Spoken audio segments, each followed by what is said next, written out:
जय श्री ओम नमः सिद्धेभ्यः। ओम नमः सिद्धेभ्यः। तज्जयति परम ज्योतिः समं समस्तैरनंत पर्यायै दर्पण तलैव सकला प्रतिफलति पदार्थ मालिका यत्र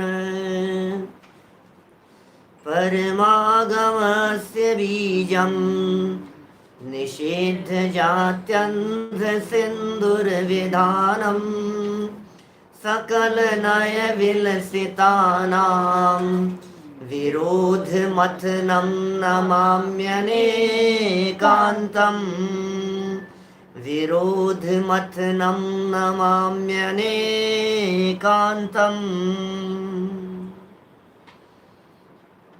पुरुषार्थ सिद्धि उपाय नामक यह ग्रंथ है आचार्य अमृतचंद्र स्वामी की अनुपम रचना।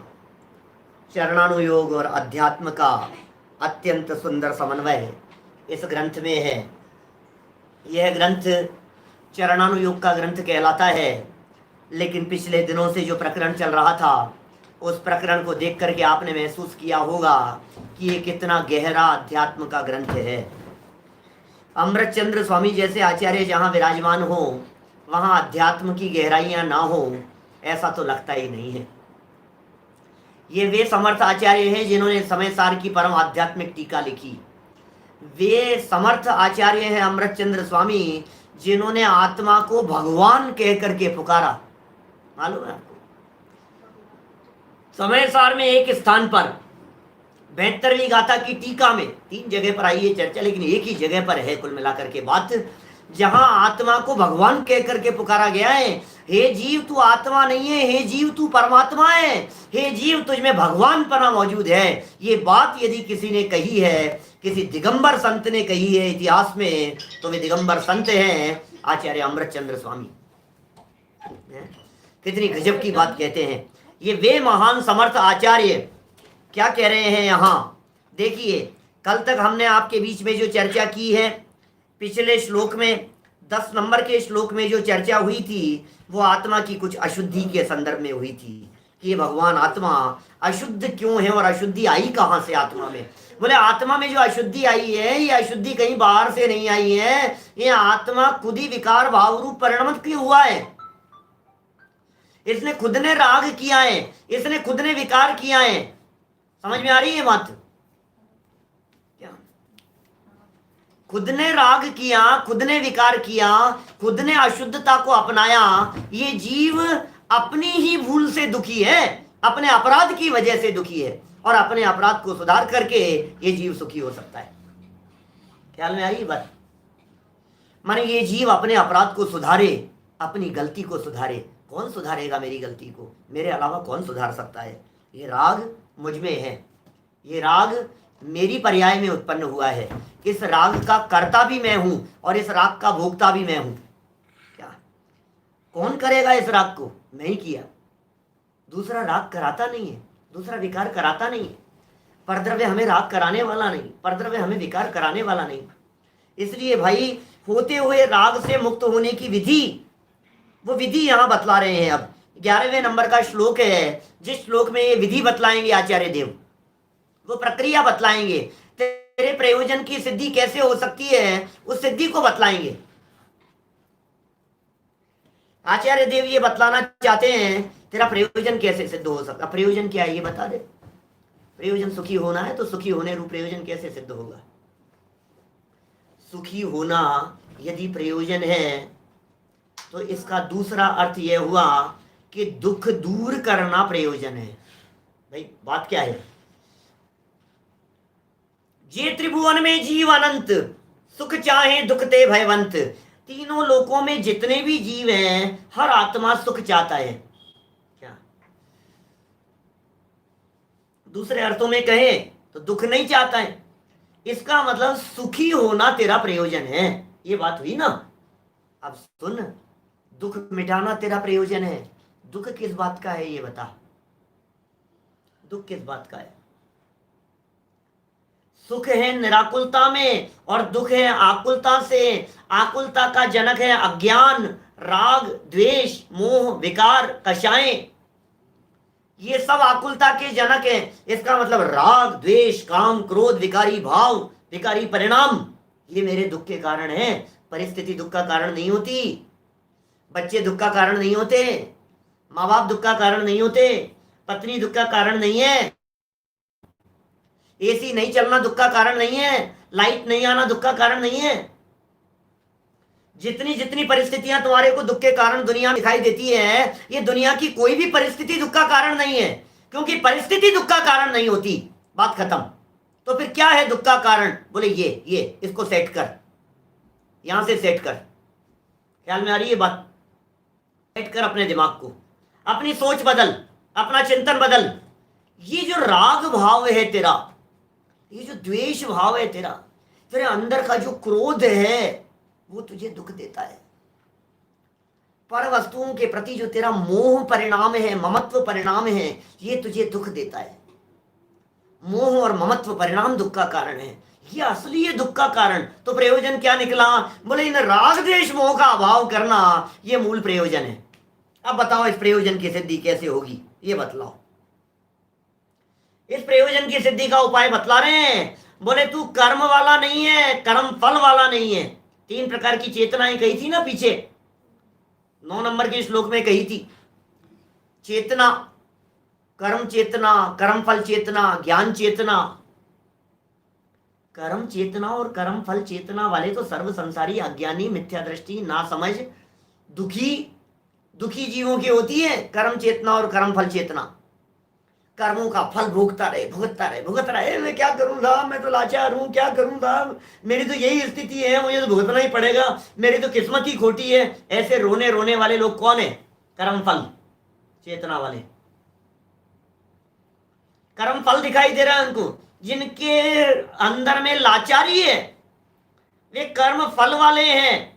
और कर्म चेतना वाले उस लाचारी से तो दुखी हैं ही, लेकिन साथ साथ में कुछ न कुछ चेष्टाएं, प्रवृत्ति चलती रहती है, बचने के प्रयास चलते रहते हैं, भागम भाग चलती रहती है, उठापटक चलती रहती है। वे सब कर्म चेतना वाले हैं। दोनों अज्ञानी हैं। ज्ञानियों के ज्ञान चेतना होती है, भेद विज्ञानियों के ज्ञान चेतना होती है। स्वयं संवेदन लक्षण ज्ञान चेतना का लक्षण है। तो कर्म और कर्म फल चेतना से ऊपर उठो और ज्ञान चेतना वाले बनो। ज्ञान भाव ज्ञानी करे। देखो भाई, प्रत्येक जीव ज्ञान भाव रूप परिणमन करता है, दैट इज अलग मैटर। समझ में आ रही है बात? ऐसा मत समझना ज्ञान के अलावा और हम करते क्या है साहब, हम ज्ञान ही तो करते हैं, हमने आज तक अनादिकाल से ज्ञान के अलावा और किया क्या है। हमारे बहुत सारे अभ्यासी साधर्मी सामने बैठे हुए ये कहेंगे, भाई साहब ज्ञान ही तो करते हैं, हम ज्ञान ही तो किया है हमने आज तक, पर में तो कुछ करते धरते हैं नहीं, ज्ञान ही तो कर रहे हैं। कि नहीं, तू ज्ञेय मिश्रित ज्ञान का अनुभव कर रहा है, ज्ञान के साथ साथ में कर रहा है ज्ञान क्रिया और मान रहा है राग की क्रिया। है तू ज्ञाता दृष्टा और मानता है कर्ता धर्ता। यहां जो ज्ञान भाव रूप परिणमन की हम बात कह रहे हैं, उसका अभिप्राय इतना समझना कि ज्ञाता दृष्टा तो हूं और ज्ञाता दृष्टा ही स्वीकार करूं अपने आप को। होता स्वयं जगत परिणाम, मैं जग का करता क्या काम। ये तो वस्तु स्थिति है। होता स्वयं जगत परिणाम और मैं जग का करता क्या काम, ये तो वस्तु स्थिति है ना भाई साहब, ये तो सच्चाई है ना कि हाँ साहब बात तो सच्ची है, वस्तु स्थिति तो यही है। लेकिन तुझे ये वस्तु स्थिति स्वीकार है क्या? इस वस्तु स्थिति की स्वीकृति की चर्चा चल रही है। इस वस्तु स्थिति को स्वीकार करने की चर्चा चल रही है।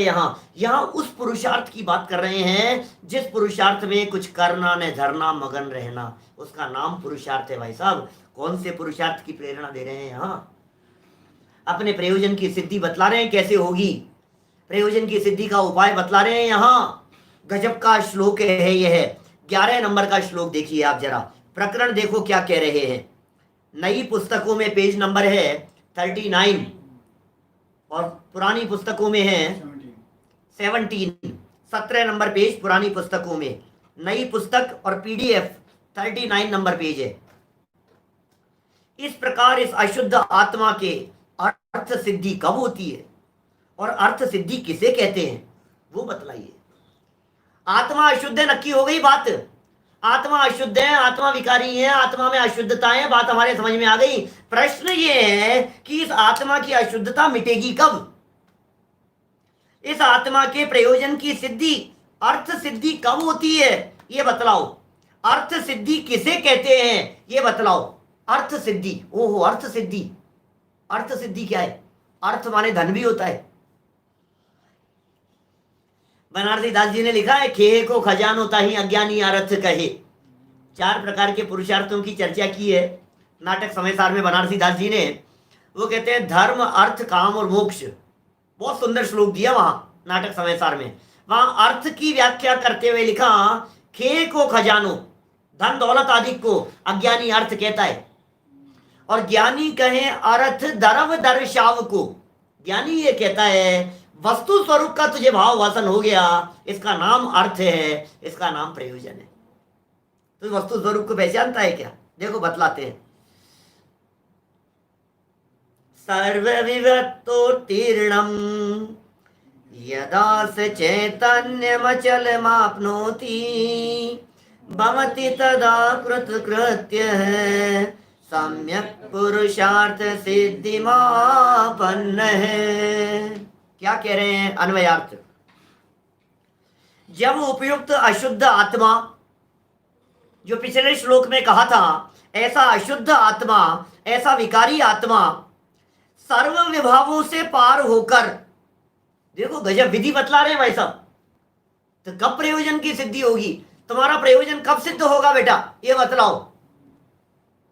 सर्व अर्थ सिद्धि, सब सर्वार्थ सिद्धि योग। देखो सर्वार्थ सिद्धि योग, सर्वार्थ सिद्धि योग ऐसे आते हैं ना, मुहूर्त आते हैं अलग अलग, और इसमें तो जो काम करोगे आप सारे प्रयोजन सिद्ध हो जाएंगे। देखना आप, ऐसे ऐसे मनोरथ मनोकामना मंत्र दिखाते हैं दुनिया में लोग, इससे आपकी मनोकामना पूर्ण होगी, इससे आपके सर्व प्रयोजन सिद्ध हो जाएंगे। इस देवी के मंगल गीत गाओ, इस देवता के आगे जाकर के मस्तक टेको, इस क्षेत्र पर जाकर के ऐसे प्रदक्षिणा दो, इसका ये करो, ये अनुष्ठान कराओ, आपके प्रयोजन सिद्धि हो जाएगी, आपके प्रयोजन सिद्ध हो जाएंगे। पहले ये तो नक्की कर, तेरा प्रयोजन क्या है? तेरा प्रयोजन क्या है ये तो नक्की कर। यहां जिस प्रयोजन की बात कर रहे हैं, तेरा प्रयोजन लगता है घर में शांति रहे, क्योंकि बीतरागी संत घर छोड़ करके दीक्षा लेकर के क्यों निकल गए? तू घर में शांति की सोच रहा है। तुझे लग रहा है बहुत बहुत पैसे इकट्ठे हो जाए, धन इकट्ठा हो जाए, संपत्ति बढ़ जाए तो शांति हो जाएगी। मैं तेरे से ये पूछना चाह रहा हूं, तो बड़े बड़े राजा महाराजा राजपाट छोड़ करके दिगंबर मुनि क्यों बन गए? तेरा प्रयोजन सुखी होना है या तेरा प्रयोजन पैसा कमाना है? बोल, क्या प्रयोजन है तेरा? तेरा प्रयोजन शांति है या तेरा प्रयोजन संपन्नता है? प्रश्न है मेरा आपसे।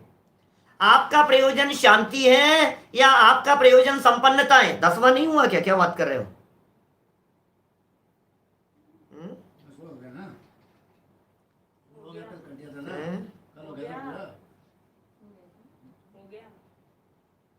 हो गया ना 10वां? तो सामने कोई सज्जन कह रहे हैं 10वां श्लोक नहीं हुआ है। 10वां श्लोक तो हो गया था, कल कर दिया था। कल भाई साहब आप एब्सेंट होंगे क्लास में, इसलिए आपको ऐसा लग रहा है। 10वां श्लोक हो गया था, 11वां श्लोक चल रहा है। कल वाला प्रवचन सुन लीजिएगा। देखिए तो क्या कह रहे थे यहाँ पर? हम तो प्रयोजन की बात कर रहे हैं। तेरा प्रयोजन क्या है पहले वो नक्की कर। खेल खेलना तेरा प्रयोजन है, जीतना तेरा प्रयोजन है। सारे प्रयोजनों को एक तरफ रख दो और एक प्रयोजन बतलाओ, सुखी होना। मैंने 2 वाक्य कह दिए थे आपको। आपको शांति चाहिए या संपन्नता चाहिए? संपन्नता चाहिए या शांति चाहिए? बोलो। अब ये सोचता है पंडित जी ऐसा उपाय नहीं हो सकता कि संपन्नता भी हो और फिर शांति भी मिल जाए? बोलो, खूब संपन्नता भी हो जाए और शांति भी मिल जाए। अरे भाई बाहर तेरी दृष्टि बाहर है तो वही अशांति है। पॉइंट समझना क्या कह रहा हूं? तेरी दृष्टि अपने स्वभाव को छोड़कर बाहर निकली, अशांति पैदा हो गई। शांति अंदर में है, और बाहर में अशांति है, और तू उपयोग को बाहर में ला करके शांत होने की चेष्टा करता है। दुनिया की कोई ताकत तुझे शांति प्रदान नहीं कर सकती, और जो अंदर से शांत है उसे दुनिया की कोई ताकत अशांत नहीं कर सकती। तेरी अशांति तेरे भीतर है। अशांति कहाँ है ये बता। अच्छा तुझे शांति चाहिए ना, पहले बता अशांति कहाँ है। अरे साहब मैं टेंशन है, मैं दिमाग खराब हो रहा है मेरा, मैं दिमाग खराब हो गया, ऐसी चीज इसने लगा दी। अशांति कहाँ हुई है, कहाँ हुई है? दीवार में। ये साहब मैंने कहा था ये डिजाइन बनाना, उसने तो ये डिजाइन बना दी। हमने ऐसा करने के लिए कहा था कारीगर को, उसने ऐसा कर दिया। मैंने ये डिजाइन सेलेक्ट की थी, उसने ऐसा कर दिया। मेरा तो दिमाग खराब हो गया। तो प्रॉब्लम कहाँ हुई? दीवार में हुई कि यहाँ हुई? यहाँ हुई ना। तो इलाज कहाँ करना है? यहाँ करना है ना। अब होता स्वयं जगत परिणाम, इस बात को याद करके इसको ठीक कर ले। समझ में आ रही है बात? ऑर्डर तो ये किया था, ये आ गया, ऐसा नक्की किया था, फिर ऐसा हो गया। अरे भाई तू सुधार यहाँ कर, ये सिखा रहे हैं यहाँ पर। गजब का श्लोक है भाई साहब, अंदर से बदलने की बात कह रहे हैं, सच्चा उपाय बतला रहे हैं। प्रयोजन समझेगा तो प्रयोजन की सिद्धि हो पाएगी, और प्रयोजन ही नहीं समझेगा तो प्रयोजन की सिद्धि क्या खाक होगी। नक्की तो कर प्रयोजन क्या है। देखो उपयुक्त अशुद्ध आत्मा सर्व विभावों से पार होकर अपने निष्कंप चैतन्य स्वरूप को प्राप्त होता है। वाह। जब लगा दिया, जब यह आत्मा जिसकी चर्चा ऊपर की गई थी, जिस अशुद्ध आत्मा की बात ऊपर बतलाई गई थी, ऐसा अशुद्ध आत्मा, दुनिया की आत्मा नहीं, ये अशुद्ध आत्मा इस देह रूपी देवालय में विराजमान, अंदर बैठा हुआ एक अशुद्ध आत्मा जो रागी है, एक अशुद्ध आत्मा जो विकारी है, एक अशुद्ध आत्मा जिसे गुस्सा आता है, एक अशुद्ध आत्मा जिसे घमंड होता है, एक अशुद्ध आत्मा जिसके चित्त में मायाचारी दिखाई देती है, वो अशुद्ध आत्मा जो लोभी है, लालची है, वो अशुद्ध आत्मा जो मिथ्या दृष्टि है, जो नासमझ है, जो अज्ञानी है, कर्तृत्व का बोझ से दबे जा रहा आत्मा, वो अशुद्ध आत्मा है। ये कह रहे हैं जब ऐसा अशुद्ध आत्मा सर्व विभाव भावों से पार होकर, सारे विभाव भाव, रागादिक जितने परिणाम है, राग द्वेष काम क्रोध मान माया लोभ आदि सारे विभाव भावों से पार होकर अपने निष्कंप चैतन्य स्वरूप को प्राप्त करता है। वाह। तब यह आत्मा उस सम्यक पुरुषार्थ सिद्धिम, सम्यक प्रकार से पुरुषार्थ के प्रयोजन की सिद्धि को आपन्न प्राप्त होता है। कृतकृत्य है, कृतकृत्य भवती होता है, कृतकृत्य हो जाता है। ये विधि है भाई साहब, अपने प्रयोजन की सिद्धि की विधि ये बतला रहे हैं। जब यह आत्मा भली प्रकार रागादिक से पार होकर, राग नहीं होगा, द्वेष नहीं होगा, न काहू से मित्रता न काहू से द्वेष, जब ऐसा निश्चल चैतन्य स्वरूप को भाता हुआ ये क्या है भगवान आत्मा अपने उस स्वरूप में निष्कंप होता है, निर्विकल्प होता है, अपने चैतन्य स्वरूप का भाव वासन करता है, अपने आप को त्रिकाली ध्रुव ज्ञायक भगवान आत्मा समझता है। राग से ऊपर उठकर जब ऐसा करता है तो सर्व प्रकार के प्रयोजनों की सिद्धि को प्राप्त हो जाता है। अब सब काम हो गए तेरे, अब कुछ करना बाकी नहीं रहा, कुछ करना नहीं धरना, कृतकृत्य हो गया, कृतकृत्य हो गया। आप जानते हैं कृतकृत्य किसे कहते हैं? कृत माने कर लिया है, कृत्य माने करने योग्य, कृतकृत्य, कृतकृत्य हो गए। आप जानते हैं कृतकृत्य कहते हैं आत्मलीन जीवों को। वैसे सच्चे अर्थों में कृतकृत्य तो सिद्ध परमात्मा को कहा जाता है, सिद्ध भगवान कृतकृत्य होते हैं। कुछ नहीं है, कृतकृत्य हो गए हैं, करने योग्य काम सब कर चुके हैं, वे सिद्ध भगवान, वे परमात्मा बन गए। लेकिन अभी संसार दशा में रहता हुआ कोई संसारी जीव अपने आत्म स्वरूप में लीन हो गया, राग द्वेष कुछ नहीं है, अतीन्द्रिय आनंद का रसास्वादन ले रहा है, आत्म ध्यान में मग्न है, अपने स्वरूप में लीन हो गया है। ऐसे जीव को भी अमृत चंद्राचार्य देव कृतकृत्य कह रहे हैं, उसके सारे प्रयोजन सिद्ध हो गए। क्या क्या बाकी रह गया कि नहीं साहब मेरा प्रयोजन था, घुटनों का दर्द बहुत है, ये ठीक हो जाए, कमर बहुत दर्द करती है, मेरे से सीधे बैठा नहीं जा रहा है, ये मेरा प्रयोजन सिद्ध हो जाए। सुन, जब आत्म स्वरूप में लीन होता है तो शरीर से उपयोग हट जाता है। जब आत्मा में तेरा उपयोग जाएगा, उपयोग ज्ञान की पर्याय है, जब ज्ञान तेरा आत्म स्वरूप में जाएगा, जब तेरा ज्ञान अंतर में जाएगा, अपने स्वभाव के साथ में जुड़ेगा, तो ज्ञान जब ज्ञायक के साथ में जुड़ता है, ज्ञायक माने भी आत्मा, ज्ञान जो ज्ञान पर की तरफ दौड़ रहा था, वो ज्ञान जब पर से सिमटकर अपने में आता है तो शांति मिलती है। बाहर में कितना भी भटको, कहीं शांति मिलने वाली नहीं है, और अंदर में आओ आपको शांति ना मिले, ऐसा हो सकता नहीं है। इसलिए सारे बाहर के संसार से विरक्ति लेकर, विराम लेकर, चंद क्षण के लिए ही सही अपने नजदीक तो आओ। सुमन प्रकाश जी भाई साहब का भजन है ना वो, दो घड़ी बस दो घड़ी निज नाथ के नजदीक में आओ, अपनी प्रभुता देख लो, बाहर ना भरमाओ। सुना है क्या? बहुत सुंदर भजन है, गाया भी बहुत सुंदर है उन्होंने। दो घड़ी बस दो घड़ी निज नाथ के नजदीक में आओ। निज नाथ के, अरे बाहर के देवताओं का फंक्शन तो बहुत होता रहा, बाहर के देवताओं को तो बहुत ध्याया, बहुत पूजा, बहुत उनकी आराधना की, बहुत भक्ति की, बहुत पूजन की। बाहर के देवताओं की भक्ति, पूजन और आराधना अनादि काल से कम नहीं की, लेकिन सच्चे देवों ने ये दिखाया कि सुन, हमारी पूजा करते करते तेरा कल्याण नहीं होगा, एक बार तो निज नाथ को देख। दो घड़ी क्या होता है? एक ये घड़ी और एक दीवार पर रखी हुई, एक हाथ वाली और एक दीवार की, ये दो घड़ी कि नहीं?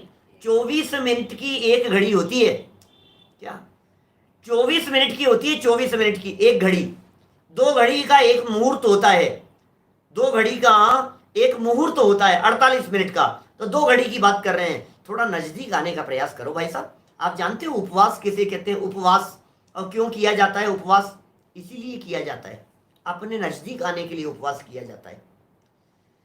दो घड़ी निज नाथ के नजदीक में आओ। क्या होगा नजदीक आकर के? जब अपने नजदीक आकर के अपने स्वभाव को देखता है, दो घड़ी निज नाथ के नजदीक तो आओ, अपनी प्रभुता देख लो, बाहर ना भरमाओ। अपनी प्रभुता को देखो और कृत्य हो जाओ। अब क्या करो, मुझे कुछ गप, सारे विकल्प टूट गए। इधर उधर दौड़ने के जो विकल्प आते थे, अरे जैसे ही अपने स्वभाव का आनंद लिया, जैसे ही अंदर के अतीन्द्रिय आनंद का रसास्वादन किया, अब सारे विकल्प टूट गए। अब हमें कुछ नहीं चाहिए, हमको कछु भय नारे, जान लियो संसार। क्या समझ में आ रही है बात? आपको बात ख्याल में आ रही है? हमको कछु भय नारे, जान लियो संसार। निर्भय हो जाता है व्यक्ति। आपको यदि आवाज कम आ रही है भाई साहब, मेरी आवाज तो बराबर है जैसी रोजाना बोलता हूं, आपके मोबाइल के अंदर सेट करके देखिए, शायद वहां आवाज कम हो। कभी कभी ऐसा भी हो जाता है, अपने मोबाइल को म्यूट कीजिए और वापस अनम्यूट कीजिए तो भी वॉइस बराबर आने लग जाती है। ऐसा भी कभी कभी हो जाता है। चलिए टीका की तरफ बढ़ते हैं। टोडरमल जी साहब क्या लिखते हैं इस प्रकरण के बारे में? स यदा सर्वविवत्तोत्तीर्णम चैतन्यमचल मापनोति तदा कृतकृत्य भवति। क्या? रागादि भावों से लिप्त वही आत्मा। ओ, कोई नया आत्मा नहीं है। अरे भाई, भगवान कोई अलग नहीं होते, परमात्मा कोई अलग नहीं होते। जो जीव पुरुषार्थ करे वही परमात्मा बन सकता है। तुम्हारे आत्मा में और भगवान महावीर स्वामी की आत्मा में कोई फर्क नहीं है बंधुओं। आपके आत्मा में और आदिनाथ भगवान की आत्मा में कोई फर्क नहीं है। शांतिनाथ भगवान का आत्मा और तुम्हारा आत्मा एक ही जैसा है, सेम क्वालिटी का माल है। रंच मात्र फर्क नहीं है, इतना फर्क है। एक गोल्ड समझ लो आप शोरूम पर है, कौन कौन सी ब्रांड के आते हैं आजकल, सब अलग अलग तरह के, शोरूम पर ब्रांडेड दिखाई दे रहा है, गोल्ड प्योर चमकता हुआ दमकता हुआ, और दूसरा गोल्ड वो है जो खान से निकला है। फर्क समझ में आ रहा है? खान माइंस, माइंस में से गोल्ड निकलता है, माइंस में से निकला हुआ गोल्ड नंबर 1, और नंबर 2 उसको परिष्कृत करके ये दिखता हुआ है चमकदार जो दिखाई दे रहा है। बोलो दोनों की क्वालिटी में क्या फर्क है? अरे साहब ये चमकदार दिख रहा है, ये चमकदार दिख रहा है। जो पारखी होते हैं ना वो कहते हैं ये और ये एक ही है भाई साहब। आपको सच्ची घटना मतलब क्या,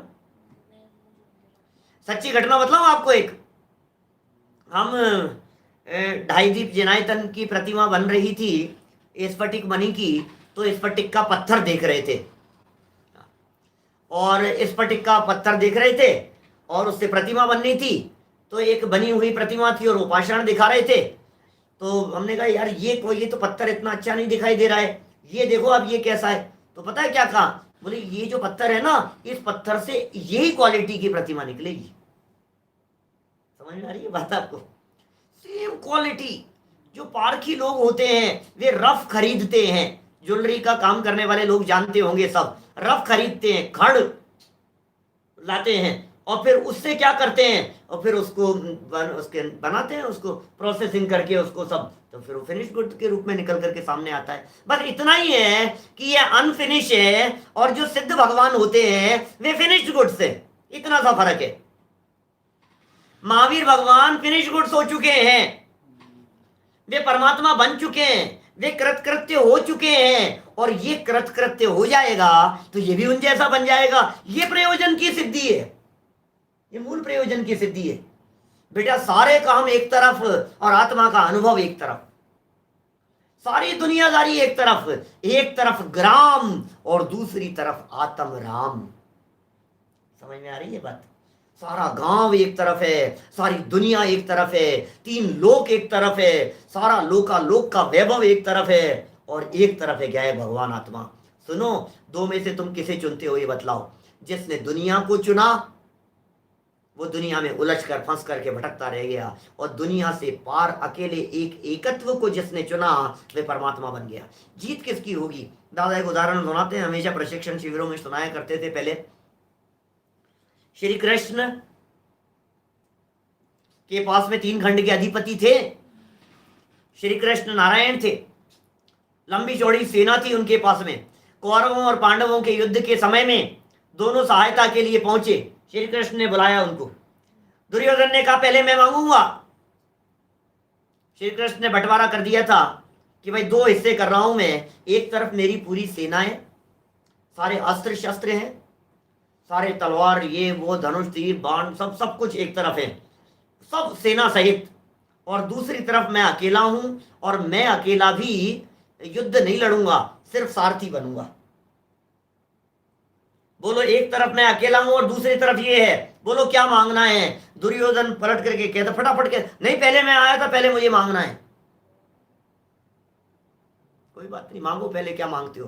बोले तो आपका क्या करूंगा, मेरे तो सारी सेना है ना, ये चाहिए मेरे को। तो पता है अर्जुन ने, युधिष्ठिर ने क्या कहा? उन्होंने कहा यदि हमें पहले मांगने का मौका मिलता तो भी हम श्री कृष्ण को ही चुनते। महाभारत के युद्ध का फैसला तो उसी समय हो गया था जिस समय 2 में से एक को चुना गया था, और क्या चुना था उसके आधार पर फैसला हो गया था कि कौन जीतेगा। सारी दुनियादारी एक तरफ और अकेले एक तरफ। बोलो ये आत्म राम अकेला एक तरफ है। आपको लगता है एक तरफ करोड़ों अरबों की संपत्ति हो और दूसरी तरफ आपका क्या है? भगवान आत्मा हो, तुम्हें किसकी कीमत नजर आती है? 6 खंड की विभूति को इस आत्म स्वभाव के बल पर लात मार करके चले गए हैं शांतिनाथ भगवान, जिनको आप रोजाना अर्घ्य चढ़ाते हैं। 6 खंड की विभूति के स्वामी थे भाई साहब, चक्रवर्ती सम्राट थे। आप कल्पना नहीं कर सकते चक्रवर्ती सम्राट क्या होता है, सपने में नहीं आ सकता आपको। बड़ी बड़ी लंबी चौड़ी प्लानिंग बनाओ तो आपको चक्रवर्ती सम्राट की संपदा का अंदाजा नहीं लगे। खूब सोचो आप, और मैं कहता रहूं ना, इससे ज्यादा, इससे ज्यादा, इससे ज्यादा, तो आपकी कल्पना में नहीं आए चक्रवर्ती सम्राट का साम्राज्य क्या होता है, उसका वैभव क्या होता है। बोलो आप यदि उसका वैल्यूएशन लगाने के लिए मैं आपको कहूं ना, आपका सब खत्म है आपके पास में, कुछ नहीं बोल सकते आपके पास में, इतनी वैल्यूएबल है उसके पास में सारी संपत्ति। ऐसे सम्राट थे शांतिनाथ भगवान, कुंतुनाथ स्वामी, अरनाथ स्वामी, जब वे चक्रवर्ती अवस्था में थे राजपाट में। भरत चक्रवर्ती, क्या किया फिर इन लोगों ने, ये तो बतलाओ। 12 में से 8 चक्रवर्ती मोक्ष गए, मालूम है आपको, 2 स्वर्ग में गए, 2 नरक में गए। नरक में भी वे चले गए जो संपत्ति के मालिक बनकर के बैठे रहे। सोचो आप, आपको ये बाहरी संपत्ति आपको नरक निगोद में ले जाएगी, अधोगति में परिभ्रमण करा देती है, इस संपत्ति के प्रति आसक्ति का परिणाम। शुभोम चक्रवर्ती और ब्रह्मदत्त चक्रवर्ती, ये दोनों चक्रवर्ती नरक में चले गए। क्या न्याल करेगी आपकी ये संपत्ति। बाहर में नहीं है शांति, एक तरफ सारा वैभव है, 6 खंड की विभूति का वैभव, और लात मार करके तिनके के समान हे शांति जिन तृण सम तजीली शरण एक अखंड की। सब छोड़ छाड़ करके दीक्षा ले लिया, अरे आत्म ध्यान में बैठे, मग्न होकर के बैठे कि साहब अब क्या है, अब कृतकृत्य हो गए, वैसा अब निर्भर हो गए। ऐसा जैसे किसी के 2 3 4 बेटियां हो मान लो, सबकी शादियां करके वो ऐसा कहता है ना, अब भैया अब तो निर्भर हो गए अपन। अरे तू जिंदगी भर निर्भर नहीं हो सकता, क्योंकि तू बाहर में निर्भर होने का प्रयत्न कर रहा है, अंदर में जाए बिना निर्भर हुआ जाता नहीं है। अंदर जाने की विधि की बात कर रहे हैं। ये बात कुछ अजब गजब की है भाई साहब, मुझे मालूम है बहुत सारे नए नए लोग हैं, कुछ अटपटी सी बातें लगेगी आपको, लेकिन थोड़ा सा जो बात कही जा रही है उस बात को समझने की चेष्टा करना। उन्हें ऐसा क्या मिल गया जिसके दम पर ये सब कुछ छोड़ दिया, ऐसा क्या मिल गया बोलो। कोई व्यक्ति अपनी जमी जमाई दुकान को बेचने के लिए तैयार हो गया, भाई साहब ऐसा क्या है, आके आके क्या हो गया ये तो बताओ हमारे को। लोग सोचते हैं ना ऐसा। कोई व्यक्ति अपनी अच्छी पोस्ट पर, बहुत बड़ी ऊंची पोस्ट पर हो, और वहां से सब कुछ तिलांजलि दे करके, रिटायरमेंट का पैसा भी नहीं चाहिए, ये भी नहीं चाहिए, सब कुछ छोड़ करके चलते, पूछते भाई तुम्हें क्या मिल गया ऐसा यार जो तुमने सब कुछ छोड़ दिया है, ऐसा क्या है। वो कोई व्यक्ति तुम्हारे नाम करोड़ों की संपदा कर रहा है और तुम ये कह रहे हो मुझे नहीं चाहिए, इसका मतलब उसके पास में कितना होगा। तब तो हिम्मत चाहिए ना मना करने के लिए। मना कैसे कर रहा है, ये जो पावर है मना करने की पावर, ये कहां से आई है। कुछ मिल गया है, मुनिराजों को कुछ मिल गया है, संतों को कुछ मिल गया है, ज्ञानियों को कुछ मिल गया है, उन्हें कोई निधि मिल गई है, अंदर का कुछ खजाना मिल गया है। उस खजाने के सामने, उस चैतन्य के खजाने के सामने ये जड़ का सारा वैभव फीका है। हमें नहीं चाहिए वैभव, हमें नहीं चाहिए पैसा, हमें नहीं चाहिए संपत्ति, हमें नहीं चाहिए मान सम्मान, हमें नहीं चाहिए यश प्रतिष्ठा, हमें नहीं चाहिए दुनिया में लोग, इतने लोग पूछते हैं और ये करते हैं, हमें नहीं चाहिए गाड़ी, नहीं चाहिए बंगला, हमें तो शांति से 2 समय का स्वाध्याय करते हुए आत्म स्वरूप में लीनता हो गया अपना तो काम बस।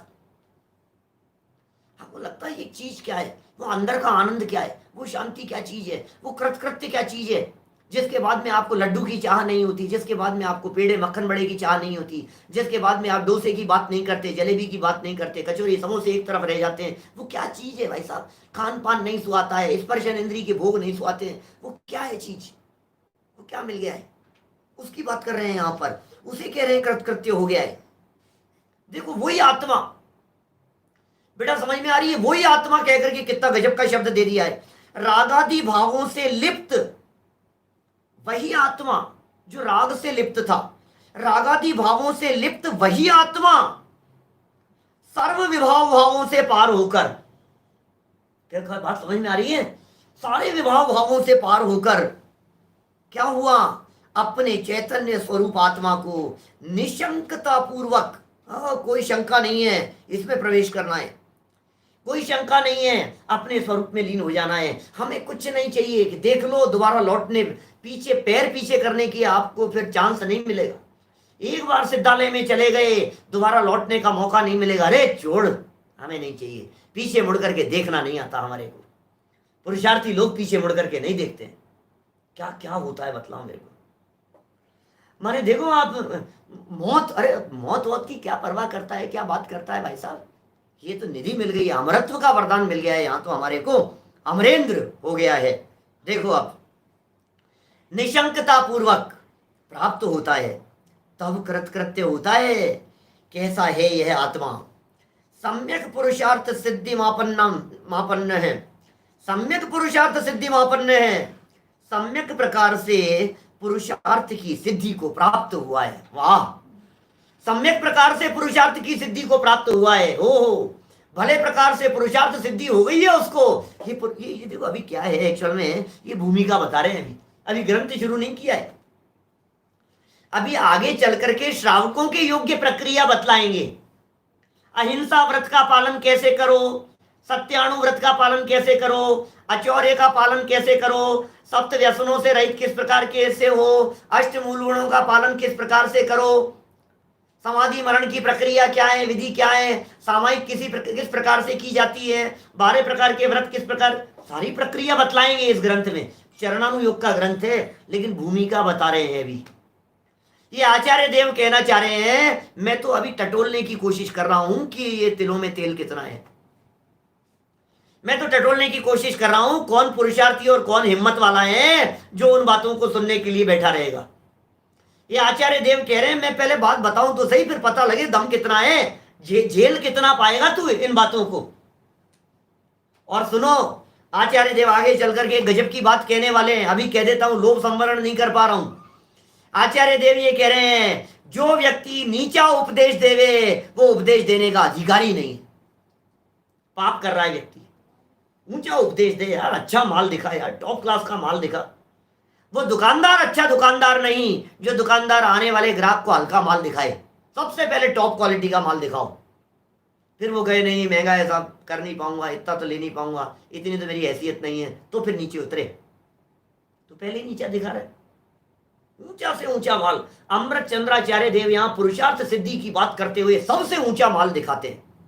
ऐसा माल दिखा रहे हैं, कृत्य हो जाएगा बेटा, तुझे कुछ करना बाकी नहीं रहेगा। सुन, ये जो है ना आजीविका के लिए बात करने वाले, धन दौलत वैभव पैसे के लिए जो तुम्हारे को उपदेश देते हैं दुनियादारी में लोग, वो ये कहते हैं सुनो आपकी पीढ़ियां सुधर जाएगी, धन कमाने की जरूरत नहीं पड़ेगी, ऐसा मिल जाएगा आपको। ऐसी बातें करते हैं लोग, ऐसी ऐसी बातें कहते हैं। अरे मैं बता रहा हूं आपको, एक बार हमारे कहने से ये काम कर लो, फिर साथ साथ काम, बस 5 साल कर लो आप ये काम, बस 2 साल आप ये काम कर लो, उसके बाद में आपको कुछ करने की जरूरत नहीं पड़ेगी। ऐसी बहुत सारी कंपनियां आती है जो इस तरह की बात कहती है। ऐसे बहुत सारे क्या कहेंगे, ऐसे मल्टी लेवल मार्केटिंग जिसे कहते हैं अपन आजकल, क्या मल्टी लेवल मार्केटिंग जितने भी हैं, जो क्या कहते हैं, सब यही हैं, ग्रुप बनाते हैं और पूरे ग्रुप के माध्यम से जो माल बेचते हैं इस तरह का। बोले आप एक ग्रुप बना लो, आप एक अपना नेटवर्क खड़ा कर लो, उसके बाद बस 2 साल, बस 5 साल, उसके बाद में आपको कुछ करने की जरूरत नहीं है। ऐसे ही ये कह रहे हैं, सुन अनादि काल से तूने कितनी उठापटक नहीं कर ली, फिर भी कभी शांति नहीं मिली। हमारे कहने से तू ये काम कर ले, फिर तुझे कुछ करने का काम रहेगा नहीं, कृत्य हो जाएगा बस। जिसे हम कहते हैं ना गंगा जी नहाए, हम तो अरे भाई साहब अपन तो निपट गए, भाई साहब गंगा जी नहाए, अपन तो फ्री हो गए अपन तो। ये फ्री होने की विधि बतला रहे हैं यहाँ, ये विधि है फ्री होने की, ये मार्ग है फ्री होने का। देखो जरा क्या कह रहे हैं यहां, भावार्थ देखो। जब यह आत्मा स्वपर भेद विज्ञान से, वाह विधि तो यहां से शुरू होती है, स्वपर भेद विज्ञान से, प्रक्रिया तो यहां से शुरू होगी भाई साहब। असली पुरुषार्थ सिद्धि की कैसे होगी भाई साहब, इसकी सिद्धि ये तो बताओ, ये प्रयोजन कैसे सिद्ध होगा।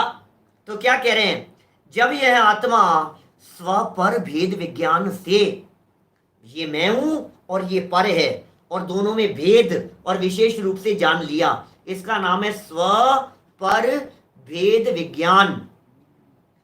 स्व और पर के भेद विज्ञान से शरीर आदि पर द्रव्यों को भिन्न जाने। प्रोसेस देखना, विधि देखना, बड़ी गजब की बात कह रहे हैं, आनंद आएगा आपको, कली कली खिल जाएगी। क्या प्रोसेस बतलाइए, देखो आप क्या कह रहे हैं। जब यह आत्मा स्वपर भेद विज्ञान से शरीर आदिक, शरीर, पत्नी, पुत्र, माँ बाप, भाई बहन, धन दौलत वैभव संपदा महल मकान नोट बिजनेस व्यापार सब कुछ, इन सब को भिन्न जाने, इन सब को भिन्न जाने, आत्मा भिन्न है और इन सब को भिन्न जाने, तब यह भला माने इष्ट, यह बुरा माने अनिष्ट ऐसी बुद्धि का त्याग कर देता है। अरे जब सब परे हैं तो फिर क्या भला और क्या बुरा, समझ में आ रही है बात? पाप बुरा है पुण्य भला है, मूर्ख ऐसी बात कहे, समझदार तो जाने दोनों एक समान है भाई, दोनों एक समान है। क्या इष्ट है और क्या अनिष्ट है, देखो आप, ऐसी बुद्धि का त्याग कर देता है, कारण कि जो कुछ भी भला बुरा होता है वह सब अपने परिणामों से ही होता है, पर द्रव्य के करने से भला बुरा नहीं होता है। क्या सारभूत बात आ गई भाई साहब, प्रयोजनभूत बात बतला रहे हैं यहाँ पर द्रव्य भला बुरा नहीं करता है, पर द्रव्य के इष्ट अनिष्टपन की बुद्धि से भला बुरा होता नहीं है। सोचो जरा क्या बात कह रहे हैं यहाँ, जो कुछ भी भला बुरा होता है वह सब अपने परिणामों से ही होता है, परिणाम से ही भला है, परिणाम से ही बुरा है, अपने ही परिणामों से भला और अपने ही परिणामों से बुरा। दुनिया कितना भी उठा पटक करे, दुनिया कितना भी तुझे नीचे गिराने की चेष्टा करे, अपने अंदर में जानता है ना कि मैं गलत नहीं हूं, बात खत्म, हटाओ। दुनिया तुम्हें नीचा दिखाने के लिए तुम्हारे ऊपर इल्जाम पे इल्जाम लगाई जा रही है, उंगलियां उठाई जा रही हैं, ये ऐसे हैं, ये ऐसे हैं, इन्होंने ऐसा अपराध किया, इन्होंने ऐसा अपराध किया, इन्होंने ऐसी गलती की है, दुनिया उंगलियां उठाई जा रही है तुम्हारे ऊपर, और तुम जानते हो कि तुमने कोई गलती नहीं की है। निश्चिंत रहो, मस्त रहो, कोई फर्क नहीं पड़ता है। क्या है इष्ट, क्या है अनिष्ट, ये कह रहे हैं कुछ भी भला बुरा होता है अपने परिणामों से होता है भाई साहब। जब मैं अपने आप को ये मान करके स्वीकार करके बैठा हूं कि मेरी कोई गलती नहीं है, मैं तो शुद्ध हूं, दुनिया के कहने से थोड़ी ना पापी हो जाऊंगा, दुनिया के कहने से थोड़ी ना चोर हो जाऊंगा, अपराधी हो जाऊंगा। समझ में आ रही है बात? अपने परिणाम से होता है, पर द्रव्य के करने से भला बुरा नहीं होता, इसलिए सर्व पर द्रव्यों में राग द्वेष भावों का त्याग कर देता है। पर के साथ में राग क्यों करूं, पर के साथ में द्वेष क्यों करूं मैं, सर्व पर द्रव्यों के प्रति राग और द्वेष का त्याग कर देता है।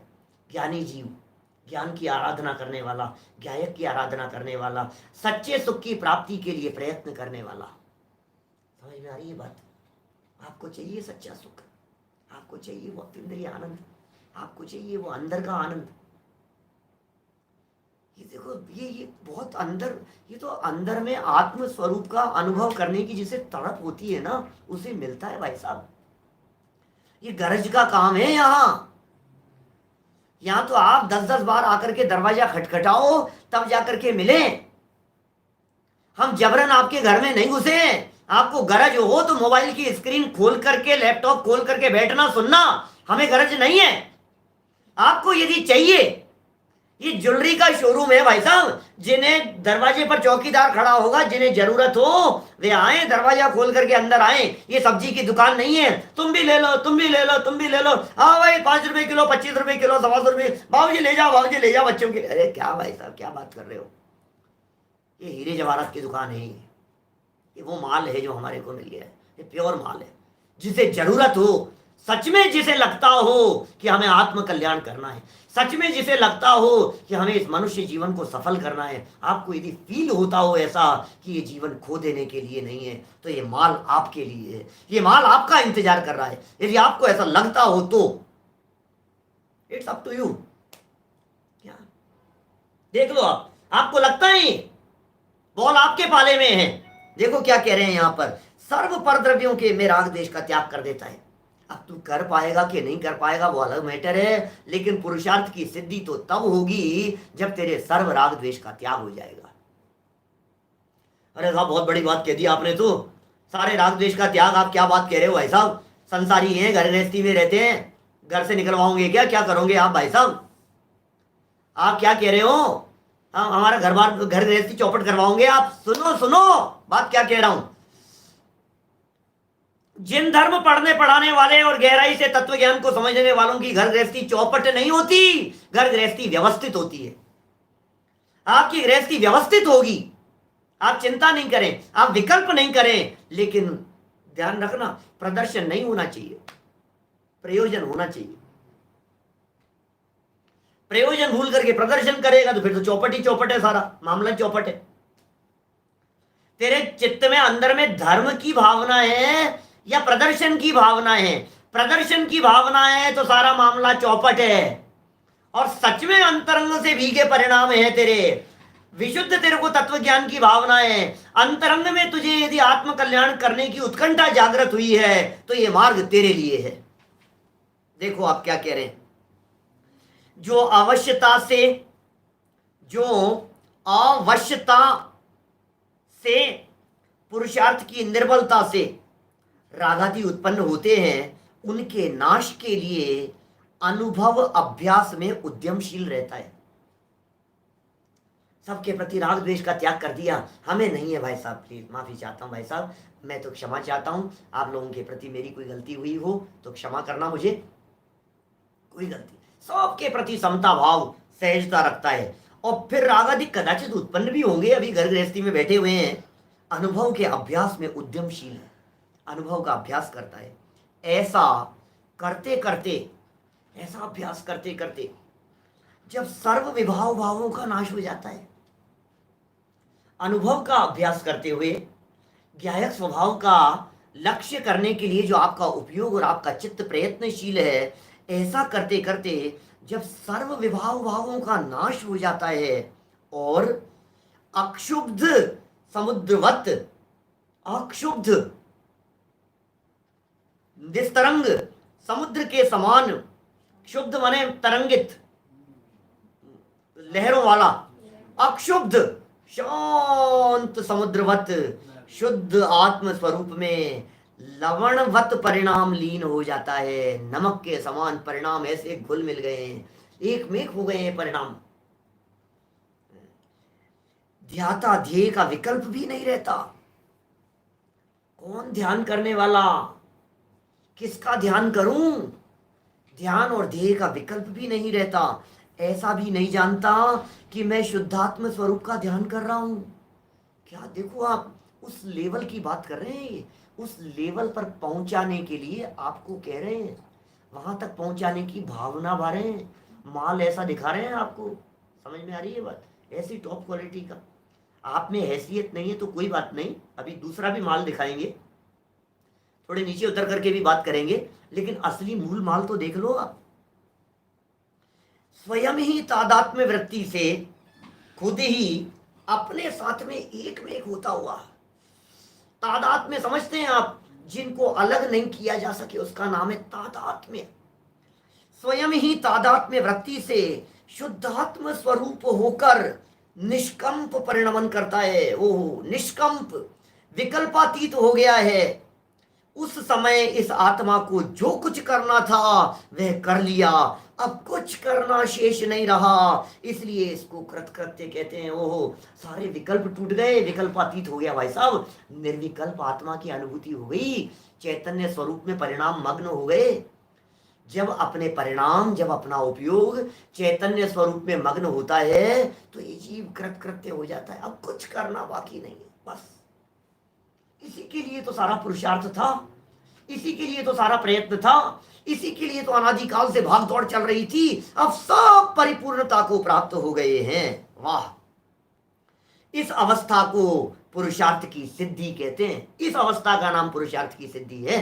आपको क्या लगता है, 4 आंख शास्त्र के पढ़ लिए हमने, और अरे सब अपना तो काम हो गया भाई साहब, अपन तो बस एक शास्त्र अपन ने पूरा पढ़ लिया, अपना तो काम हो गया, अपने को तो बस इन पंडित जी के प्रवचन मिल गए, अपना तो काम हो गया भाई साहब, अपना तो ऐसा हो गया, अपना तो भाई साहब बेटा बिजनेस संभालने लग गया, अपन तो गंगा जी नहाए भाई साहब, अपने बच्चे यहाँ थी, इनके तो ब्याह हो गया, अपना तो काम हो गया। 40 साल से केस चल रहा था भाई साहब, आज केस का निपटारा हो गया, अपन तो फ्री हो गए। अरे तू कहाँ कहाँ कृत समझ बैठा है, उसमें नहीं है। ये है असली पुरुषार्थ की सिद्धि। किसमें है असली सिद्धि? क्या है पुरुषार्थ की सिद्धि?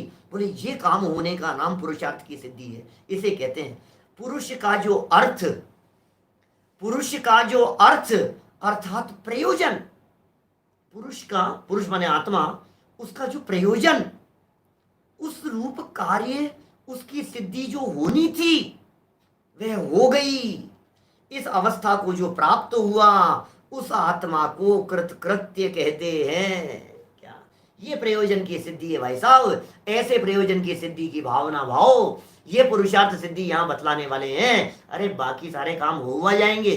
धन मिलना है तो धन भी मिल जाएगा, पैसा मिलना है तो पैसा भी मिल जाएगा, बिजनेस चलना है तो बिजनेस भी चल जाएगा, तबीयत ठीक होनी है तो तबीयत भी ठीक हो जाएगी, झगड़े निपटने हैं तो वो भी निपट जाएंगे। अरे घर घर में, जिस घर में ये जिनवाणी की धारा बहती हो वहां अशांति का क्या काम हो सकता है। शांति ही शांति है सब जगह पर। समझ में आ रही है बात। तो ये बातें कुछ अजब गजब की कही है। इन्हीं बातों को कुछ और विस्तार देना चाहते हैं, कुछ और बातें बतलाना चाहते हैं, पर द्रव्य के संबंध का कारण बताना चाहते हैं, उसका उपाय बतलाना चाहते हैं, जिसके जानने पर क्या उपाय करना होता है और क्या क्या बातें हैं, इन सब की चर्चा कल यथा समय करेंगे। अभी की बात को यही विराम दें। निज में बताई है अनंत उपकार है, उसके लिए जिन वाणी माँ को वंदना शतबार, वंदना शतबार।